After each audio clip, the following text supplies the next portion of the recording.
What's up YouTube, Nexus here with my Battlin Boxers deck profile that I took to the WCQ in Ramsgate on March 8th, 2014. This is set up monsters, spells, traps, side deck, extra deck. So it's not your standard Battlin Boxer deck. It's changed a lot from, you know, the counter punches and the blasters and things like that. It's come a long way from my silver qualifier deck profile, my Battlin Boxer deck, which I've been tempted to revert it back to. Obviously blasters at 1 now, but you know, we'll see how things go. So let's just get into the deck profile. So we got triple Glassjaw. Now this guy is the heart and soul of the deck. You make all your plays with him. He's a 2k stick. He recycles Battlin Boxers when sent to the grave via card effect, including when detached via Mace Stroke and Lead Yoke when they protect themselves. Basically, any effect that says you can send a material to the graveyard, or you can detach an Xyz material when something happens, that's an effect. So when Mace Stroke would be destroyed, you can detach a material to save it. So it works like that. If, for instance, I was running Zen Mains and he was made a level 3 and I detached off Zen Mains when Zen Mains would be destroyed, that would trigger his effect also. So yeah, let's triple Glassjaw. We bring back a Glassjaw with a Junk Synchron on the deck, our Battlin Boxers Sparrer. But you can only bring out Battlin Boxer monsters for the turn in which you use this guy's effect. Sparrer, sort of like a wind-up shark for the deck. I like to think of it as a bit of a junk synchro dash wind-ups type deck, really, with Battlin Boxers, due to the recursion, the special summoning, and things like that. So I like to think of him as sort of a wind-up shark, if you like, or your Doppel Warrior and junk forward, etc. So two of these guys, I think I might go up to 3. The whole thing is, he makes you skip your battle phase, so it's sort of a manure, really. And the light keeps on going on and off on this camera for some reason. Okay, so yeah, run 2 of him, you special summon him when you control a Battlin Boxer monster, and you skip your battle phase for the rest of the turn. 2 Headgeard. Headgeard sends Glassjaw to the grave. Glassjaw's effect triggers, add you something like a Sparrer or a Switchitter or another Headgeard to the hand for more plays.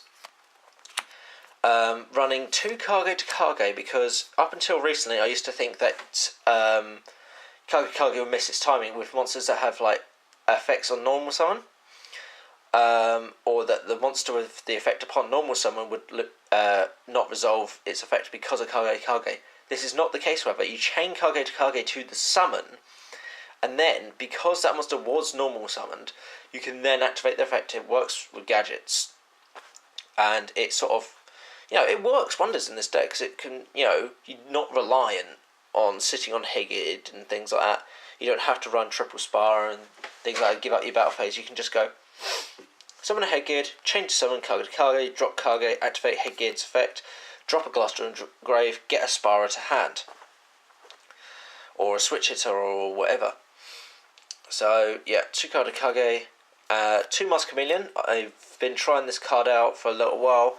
It's pretty interesting. It adds synchro ability to the deck. It brings back your Glassjaw. It allows me to make other rank 4s. That's what I want. I wanted diversity in this deck, not just to rely on Lead Yoke all the time. I wanted diversity to make other rank 4s, and this is what this card gives me. Admittedly, he can be Veiled and Fiendish Chain, which he was pretty much all day, which was really annoying, but, shit happens. Then I was running 1 Thunder King. It was a tech call. Daigusto Emeral 1989 took me into playing it. I'm unsure on the card. It did hinder me at one point. It can be a strong start out play, but late game when I need something to make an Xyz, I don't really want to make an Xyz with the Thunder King. Gorz, another card that Daigusto Emeral 1989 took me into playing. He was actually alright. I didn't mind running him too much. I think he might stay in the deck, because it's a little bit extra power when you're down on cards and stuff, so he may stay in. Then we got our hand traps, double Veiler, and double Maxx C to draw into our Gorz, and our other Battlin Boxing cards. Traps, we got the staples, Solemn Warning, TT, Bottomless Trap Hole, Compulse, double Mirror Force, it's all pretty standard really. Double D Prison, double Fiendish Chain. Spells, Dark Hole, triple MST, Foolish Burial. It can be like a ROTA at times, so it's pretty cool. I do like running Foolish Burial. One of the best neg ones in the game.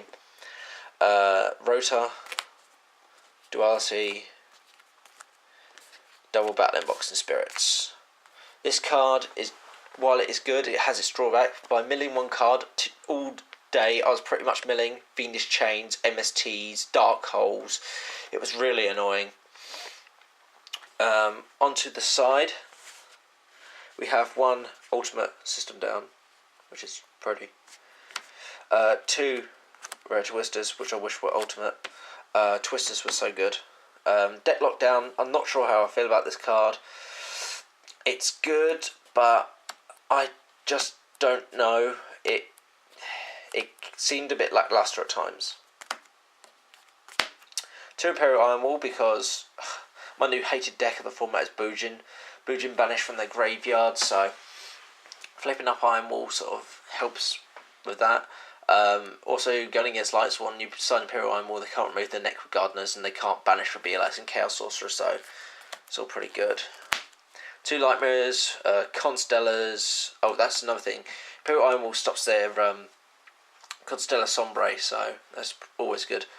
Constellars, Light Swans, Bujins, all that shit. Agents. That's what Light Mirror stops. Double Debunk.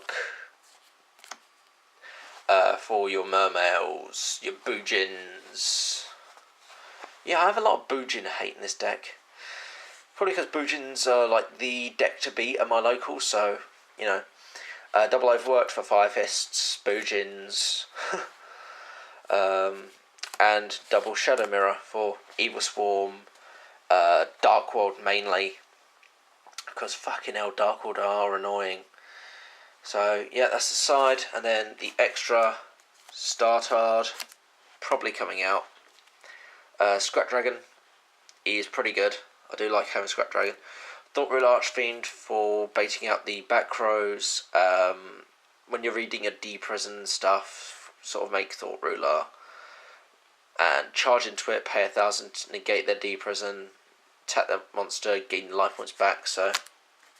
Crimson Blader, never really made him all day. Not many people are running decks that have level 5 or higher monsters, apart from Mermails really, in the odd Dragon deck, but I didn't see any of them all day. Cowboy, because Cowboy for game. Dweller for, well, Bujin, Mermail, things like that. Zombies. Daigusto Emeral, because I like my recursion. I like recycling stuff. When all three Lokes are in the graveyard, and you still have, say, 2 Switch Hitters in deck, you want to recycle, otherwise you've got no targets for going into an Exceed with that Switch Hitter. Lavaval Chain, I made so many first turn plays with him. You summon a Battlin Boxer, you chain the Kagetokage, you overlay for Chain, you detach the Battlin Boxer, send a Lead Yoke to graveyard, bounce back the detached Boxer, set back row. It sets up plays. It's pretty handy. It's like extra Foolish Burial, but it's pretty dead if all your Glassjaws have been used up. So, I mean, I did use it for things like Counterpunch, but I'm not running Counterpunch anymore. And he's just pretty. Black Shippercorn, Zen Mains is a bitch. Anything with lower attack points than Cellseeker, send to the graveyard and deal 1,000. He's pretty cool. 101 Silent Honors Ark. This card is a fucking amazing and such a bitch to deal with at the same time. It messes up my first turn Lead Yoke plays, so I've always got to have that Fiendish Chain or Veiler in hand, which is annoying. It really is, but you know, it's fair in the fact that the monster has to be in tap mode. But the unfair part is that whilst it takes as a material, you can detach a material to save itself from destruction. So I guess Glassjaw would work with Honor ARK as well. Only in the effect to prevent its own destruction, which would rarely go off with Glassjaw, you know, unless they tried to play bottomless or something on the summon of it. So yeah, it's annoying because, you know, it protects itself by using your monster as its material to protect itself, and it can attack in the same turn it activates its effect. See, Black Ship of Corn, it can't attack on the same turn it activates its effect, but it doesn't require any battle position, so there's sort of much of a muchness. One deals with monsters, they both deal with monsters in their own way. Crazy Box for skill drain decks, because skill drain hurts me like a bitch, and by running Kagetokage and Switchitter I can make a rank 4, but there's no rank 4 I can make that works under skill drain apart from Crazy Box. So Crazy Box was literally just it's like a side deck in the main. It's like a side deck card in the main deck in case anyone gets any skill drain decks, and it also allowed me to stall for a little while against the Battlin Boxer player.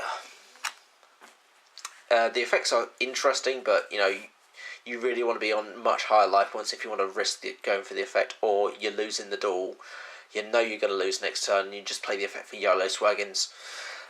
King of the Feral Imps to search out my Kagetokages and my Masked Chameleons. One was fine, I didn't really need two. So, and then of course your triple Lead Yoke. Any suggestions on the deck and thoughts and opinions are more than welcome. I'm thinking about running Upstart Goblin in the deck. I would be requiring one more common Upstart Goblin or a playset of Ultras or Supers if anyone has them handy and can do a relatively cheap deal-price on them. So, yeah. I've been near Nextus. We've been running for nearly 13 minutes now, so I'm just going to sign out here.